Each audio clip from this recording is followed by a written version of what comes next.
দেশের ৫৩টি জেলা পরিষদ চেয়ারম্যান এবং ৪৯৫টি উপজেলা পরিষদের চেয়ারম্যানকে অপসারণ করা হয়েছে।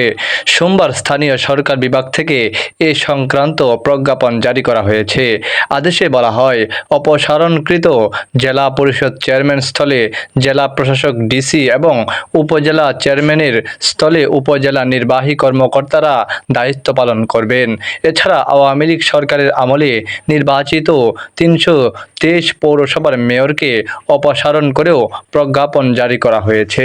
এতে বলা হয়, স্থানীয় সরকার অধ্যাদেশ ২০২৪-এর ধারা ৩২ ক প্রয়োগ করে বাংলাদেশের নিম্নবর্ণিত পৌরসভার মেয়রদেরকে স্ব পদ থেকে অপসারণ করা হলো।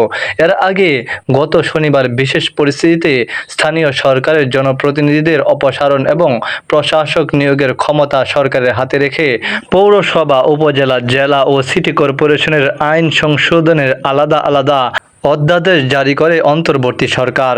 গত ৫ আগস্ট আওয়ামী লীগ সরকার পতনের পর থেকে জেলা পরিষদ, উপজেলা পরিষদ, সিটি কর্পোরেশন ও পৌরসভায় আওয়ামী লীগ সমর্থক চেয়ারম্যান, ভাইস চেয়ারম্যান, মেয়র, কাউন্সিলররা অনুপস্থিত থাকায় নাগরিক সেবা ব্যাহত হওয়ার প্রেক্ষাপটে আইন সংশোধনের এই উদ্যোগ নেওয়া হয়।